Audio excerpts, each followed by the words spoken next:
India market invest মাইন্ডসেটে আপনাদের স্বাগত। যারা চ্যানেল নতুন এসেছেন তাদেরকে বলবো প্লিজ চ্যানেলটাকে সাবস্ক্রাইব করবেন, একটা লাইক করবেন, বেল আইকনটা প্রেস করবেন, তার সাথে অল বাটনটা প্রেস করবেন। তার না করলে কিন্তু নোটিফিকেশনটা আপনাদের কাছে গিয়ে পৌঁছাবে না। দেখুন, এই জাস্ট কিছুক্ষণ আগে 1 মিনিট হয়েছে আমি একটা ভিডিও আপলোড করেছি, যেখানে কিন্তু বেল অর্থাৎ ভারত ইলেকট্রনিক এবং আদানি গ্রিন দুটো কিন্তু ভালো শেয়ার, একটা ডিফেন্স সেক্টরে, একটা গ্রিন এনার্জি সেগমেন্টে, দুটো কোম্পানির রেজাল্ট নিয়ে আলোচনা করেছি, ডিটেলস আলোচনা করেছি। শুধু একটা জিনিস একটু ভুল হয়ে গেছে, যে ভারত ইলেকট্রিক কিন্তু কত পয়সা করে, 70 পয়সা করে, 0.70 টাকা বা 70 পয়সা করে কিন্তু কোম্পানিটা ডিভিডেন্ড দিয়েছে। সেটা নিয়ে আমি ডিসকাস করতে ভুলে গেছিলাম, তো যারা দেখেনি তারা কিন্তু দেখে নিতে পারেন। দেখুন, আরেকটা নিউজ নিয়ে আলোচনা করেছিলাম, যেখানে কিন্তু টাটা গ্রুপ এয়ারবাসের সাথে কিন্তু একটা ডিল করছে, কিসের জন্য? হেলিকপ্টার অ্যাসেম্বলিংয়ের জন্য। তো ডিটেলসে আলোচনা করেছি কোন কোম্পানির ক্ষতি হবে। এই কোম্পানি যেহেতু ডিল করেছে টাটা গ্রুপ এয়ারবাসের সাথে হেলিকপ্টার নিয়ে, সেই জায়গায় দাঁড়িয়ে HAL এর কী হবে না হবে ডিটেলসে আলোচনা করেছি। আপনারা যারা দেখেনি তারা দেখে নিতে পারেন। চলুন, মার্কেট ক্লোজ হয়ে গেছে, তো মার্কেট রিলেটেড নিউজ নিয়ে আলোচনা করি। দেখুন, নিফটি আজকের দিনে কীরকম দিয়েছে। নিফটি আজকের দিনে দেখলে দেখা যাবে কিন্তু 1.81% কিন্তু কন্টিনিউয়াসলি আফসাইড মুভমেন্ট দেখে গেছে। দেখুন, চার্ট দেখলে বুঝতে পারবেন, ওপেন হওয়ার পর থেকে কন্টিনিউয়াসলি কিন্তু আফসাইডেই মুভমেন্ট দেখিয়েছে। তো নিফটি এতটা বেড়েছে কেন? সেন্সেক্স তো কিন্তু একই রকম আফসাইড মুভমেন্ট দেখিয়েছে। দেখুন, আমরা যদি সেন্সেক্সকে দেখি তাহলে দেখলে দেখা যাবে, দেখুন 1.76% কিন্তু ওপরে উঠেছে। দেখুন, কোম্পানিটা বলছি, ইন্ডেক্সটা যখন ওপেন হয়েছে বা মার্কেট যখন ওপেন হয়েছে, তখন থেকে কিন্তু কন্টিনিউয়াসলি ওপরেই উঠেছে। তো আজকে নিফটি এবং সেন্সেক্স এতটা আফসাইড মুভমেন্ট দেখানোর পিছনে কারণ কি? দেখুন, নিফটি এবং সেন্সেক্সের এতটা আফসাইড মুভমেন্ট দেখানোর পিছনে মেন কারণ হচ্ছে দুটো চাকা। একটা হচ্ছে রিলায়েন্স ইন্ডাস্ট্রি, আর একটা হচ্ছে গিয়ে কি HDFC ব্যাঙ্ক। ঠিক আছে, তো এই দুটো হচ্ছে নিফটির সামনের দুটো চাকা, যেই দুটো কোম্পানির ওয়েটেজ নিফটির মধ্যে কিন্তু সবচেয়ে বেশি। দেখুন, আজকে রিলায়েন্স ইন্ডাস্ট্রিকে দেখলে দেখা যাবে কিন্তু আজকে 6%, প্রায় 7%-এর কাছাকাছি কিন্তু একটা আফসাইড মুভমেন্ট দেখিয়েছে। আজকে কিন্তু কোম্পানিটা ফার্স্ট টাইম 19 লাখ করোড় হচ্ছে মার্কেট ক্যাপকে কিন্তু ক্রস করেছে। এখন চলছে 19,55,000 করোড় হচ্ছে কোম্পানিটার মার্কেট ক্যাপ। বুঝতে পারছেন তো? ভারতবর্ষের সবচেয়ে বড় কোম্পানি হচ্ছে রিলায়েন্স ইন্ডাস্ট্রি। তো কোম্পানিটা বাড়ার পিছনে যদি কারণ বলেন, তাহলে কোম্পানিটা বাড়ার পিছনে ইন্ডিভিজুয়ালি কোনো কারণ এখনও খুঁজে পাওয়া যায়নি। জাস্ট খণ্ড খণ্ড কিছু কারণ নিয়ে আলোচনা করবো। 1 নম্বর হচ্ছে কোম্পানিটা রেজাল্ট কিন্তু ভালো করেছিল।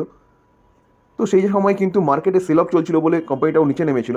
তো এখন কোম্পানিটা কিন্তু একটা ভালো আফসাইড মুভমেন্ট দেখিয়েছে।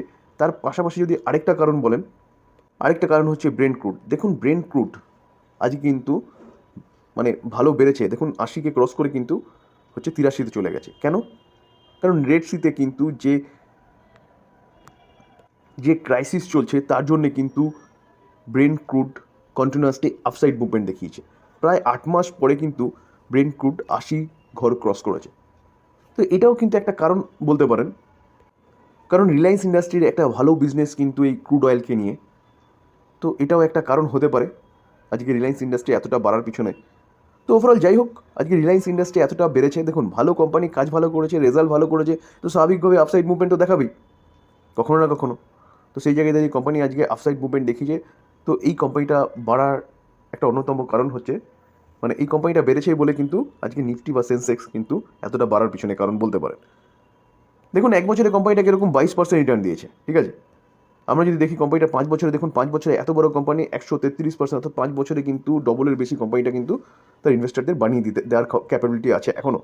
তো সেই জায়গায় দাঁড়িয়ে যারা সেফলি ইনভেস্টার, তারা কিন্তু এই কোম্পানি নিয়ে চিন্তাভাবনা করতে পারেন। এইটা গেল একটা চাকা। আরেকটা চাকা কী আছে? নিফটির আরেকটা চাকা হচ্ছে HDFC ব্যাঙ্ক। এই কোম্পানিটা দেখুন আজকের দিনে কিন্তু আবার কোম্পানিটা তার 11 লাখ করোড় মার্কেট ক্যাপে এসছে। ঠিক আছে, তার নিচে নেমে গেছিলো কন্টিনিউয়াসলি সেল অফের জন্য, কারণ কোম্পানিটার রেজাল্টটা তো ভালো করেছিল, কিন্তু কোম্পানিটা প্রভিশন এবং NPAটা ঠিকঠাক ম্যানেজ করতে পারেনি বলে মার্কেট কিন্তু কোম্পানিটাকে ভালো পনিশ দিয়েছিল। তো আজকে কোম্পানিটা দেখুন 1.5% ওপরে একটা আফসাইড মুভমেন্ট দেখিয়েছিল। এটা এক্সপেক্টেড ছিল, কারণ আমরা নিউজটা নিয়ে আলোচনা করেছিলাম যে RBI থেকে কিন্তু LIC এই কোম্পানির স্টেক 9.99% বাড়ানোর হচ্ছে ছাড়পত্র কিন্তু পেয়ে গেছিলো। তো অলরেডি 5 পয়েন্ট সামথিং কিছু স্টেক হোল্ড করছে LIC HDFC ব্যাঙ্কের। তো বাদবাকি কিন্তু 4%-এর কাছাকাছি স্টেক কিন্তু এই HDFC ব্যাঙ্কের কিনতে পারে, যার জন্য কিন্তু আজকে বলতে পারেন কোম্পানিটা 1.5%-এর উপরে কিন্তু একটা আফসাইড মুভমেন্ট দেখিয়েছে। তো নিফটি বা সেন্সেক্সের দুটো যে চাকা, সেই দুটো চাকাই কিন্তু ভালো একটা আফসাইড মুভমেন্ট দেখিয়েছে। তো এটাই মূলত কারণ বলতে পারেন যে আজকে নিফটি সেন্সেক্স এতটা বাড়ার পিছনে। তার পাশাপাশি স্যার রিনিউয়েবল সেক্টরে যতগুলো কোম্পানি আছে না, দেখুন ইরেডা আজকের দিনেও কিন্তু 5% আপার সার্কিট দেখিয়েছে। তো কন্টিনিউয়াসলি কোম্পানিটা কিন্তু সার্কিটেই চলছে।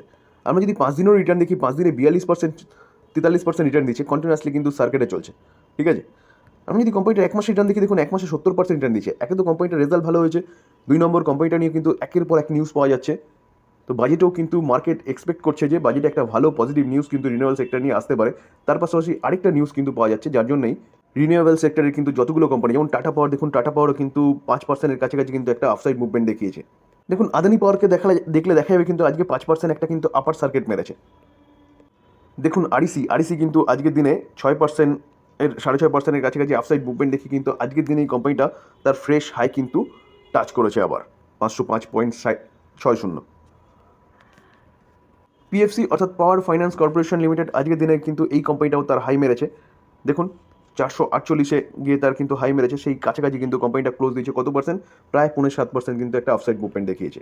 যদি স্যার এই কোম্পানিগুলোর বাড়ার পিছনে কারণ কি, রিনিউয়েবল সেক্টরের কারণ, কোম্পানিগুলো বাড়ার পিছনে যদি কারণ বলেন, তাহলে এই যে জিএসটি এবং বিদেশি বিনিয়োগের যে নিয়ম কিছুটা চেঞ্জেস, তো এইগুলো কিন্তু শোনা যাচ্ছে কি জিএসটি কিন্তু কমাতে পারে, সেটা নিয়ে কিন্তু আভাস পাওয়া যেতে পারে এই বাজেটে।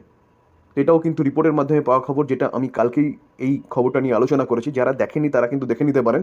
এটাও কিন্তু একটা কারণ আজকে রিনিউয়েবল সেক্টরে বাড়ার পিছনে। প্রতি কটা কোম্পানি নিয়ে কিন্তু বলেছিলাম, যারা দেখেছেন তারা কিন্তু আজকের দিনে ভালো একটা প্রফিট জেনারেট করতে পেরেছেন। তো আমি এই কোম্পানিগুলো নিয়ে অনেকবার আলোচনা করেছি, কারণ এই কোম্পানিগুলোর মধ্যে সত্যি ভবিষ্যৎ আছে।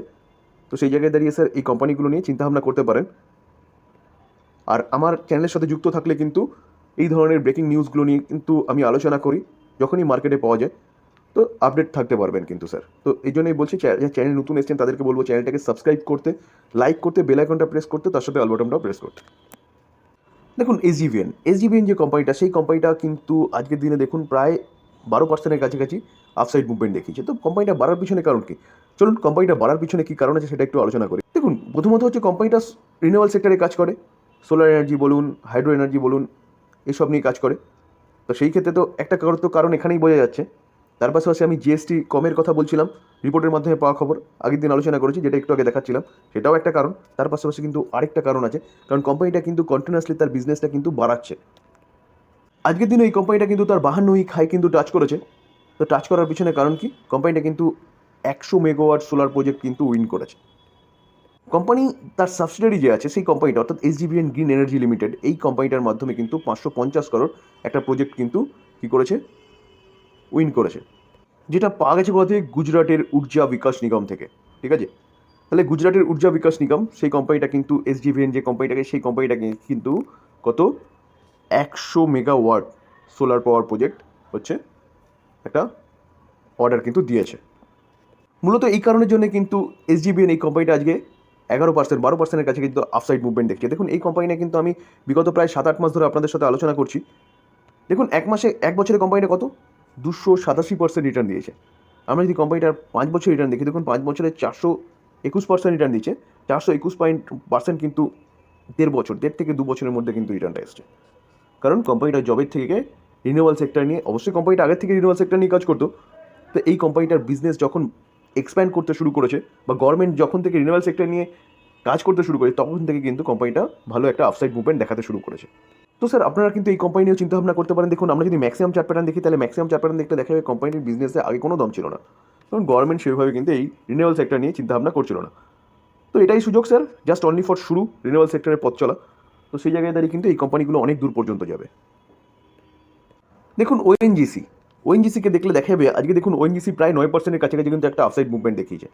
তো ওএনজিসি আজকে এতটা বাড়ার পিছনে কারণ কি, চলুন কারণটা অ্যানালাইসিস করার চেষ্টা করি।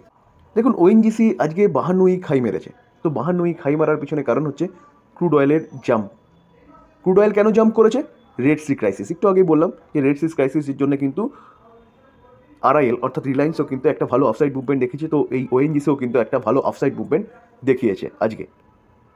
দেখুন আদানি এন্টারপ্রাইজ আজকের দিনে কিন্তু প্রায় 6%-এর কাছাকাছি কিন্তু একটা আপসাইড মুভমেন্ট দেখিয়েছে। তো আদানি এন্টারপ্রাইজের আপসাইড মুভমেন্ট দেখানোর পিছনে কারণ কি, দেখুন আদানি এন্টারপ্রাইজ আজকে বাড়ার পিছনে কারণ কি, দেখুন আদানি ফ্ল্যাগশিপ যে স্টক কোম্পানিটা রয়েছে আদানি এন্টারপ্রাইজ, সেটা বলছে 50% রিটার্ন দিতে পারে তার কারেন্ট প্রাইস থেকে। শেষকে একটা ব্রোকিং হাউস কিন্তু এই কথাটা বলছে। দেখুন আমরা যদি কোম্পানিটার 5 বছরের চার্ট প্যাটার্ন দেখি, দেখুন 5 বছরের চার্ট প্যাটার্ন দেখলে দেখা যাবে কোম্পানিটা 240% রিটার্ন দিয়েছে। তো তো 240% রিটার্ন দিয়েছে, সেই রিটার্নটা দেখুন কোম্পানি হাই 4000-এর কাছাকাছি কিন্তু চলে গিয়েছিল, 4000 ক্রস করেছিল। সেখান থেকে কিন্তু কোম্পানি যখন হিন্ডেনবার্গের রিপোর্ট এসছে, তো কোম্পানি কিন্তু করেছে। তো কোম্পানির তো বিজনেস খারাপ হয়ে যায়নি, কোম্পানি তো বিজনেস ভালো করছিল। যখন হিন্ডেনবার্গের যে এলিগেশন যেগুলো আনা হয়েছে সেগুলো যখন সুপ্রিম কোর্ট দ্বারা পরিষ্কার ডিক্লেয়ার হয়ে গেছে, তারপরে কিন্তু কোম্পানি ভালো আফসাইড মুভমেন্ট দেখাচ্ছে এবং কোম্পানির বিজনেস, আমি যেটা একটু আগে বলছিলাম যে কোম্পানির বিজনেস তো খারাপ হয়ে যায়নি। তো তার জন্য কিন্তু মার্কেট এক্সপেক্ট করছে যে এই কোম্পানিটা কিন্তু এখান থেকে 50% একটা আফসাইড মুভমেন্ট দেখাতে পারে। তো তার জন্যই কিন্তু আজকের এই সেলিব্রেশন, আজকে কিন্তু এর জন্য এই কোম্পানিটা 6%-এর ওপরে কিন্তু আফসাইড মুভমেন্ট দেখিয়েছে। আদানি পোর্টকে দেখলেও ঠিক একই জিনিস দেখা যাবে। আদানি পোর্ট কিন্তু আজকের দিনে কিন্তু 4%-এর ওপরে একটা আফসাইড মুভমেন্ট দেখিয়েছে। তো ব্রোকারেজ ফার্মগুলো কিন্তু আদানি পোর্টকে নিয়েও কিন্তু বুলিশ এবং তারা কিন্তু এই কোম্পানিটার হচ্ছে আপগ্রেড করেছে, যার জন্য কিন্তু আদানি পোর্টও কিন্তু আজকের দিনে 4%-এর ওপরে একটা আফসাইড মুভমেন্ট দেখিয়েছে। এই ছিল মার্কেট রিলেটেড নিউজ। যদি এই আলোচনাটা ভালো লাগে, যারা চ্যানেল নতুন এসেছেন তাদেরকে বলবো প্লিজ চ্যানেলটাকে সাবস্ক্রাইব করবেন, একটা লাইক করবেন, বেল আইকনটা প্রেস করবেন, শেয়ার করবেন। আজকের দিনে কিন্তু অনেকগুলো কোম্পানি, বাজাজ ফাইন্যান্স বলুন, আইটিসি বলুন, তাদের রেজাল্ট এখনও আসেনি। তো রেজাল্ট আসার সঙ্গে সঙ্গে আমি সেটা নিয়ে আলোচনা করব। তো এই জন্য কিন্তু চ্যানেলটাকে সাবস্ক্রাইব করতে হবে, একটা কিন্তু বেল আইকনটা প্রেস করতে হবে এবং তার সাথে অল বাটনটা প্রেস করতে হবে যাতে নোটিফিকেশনটা সঙ্গে সঙ্গে আপনার কাছে গিয়ে পৌঁছায়।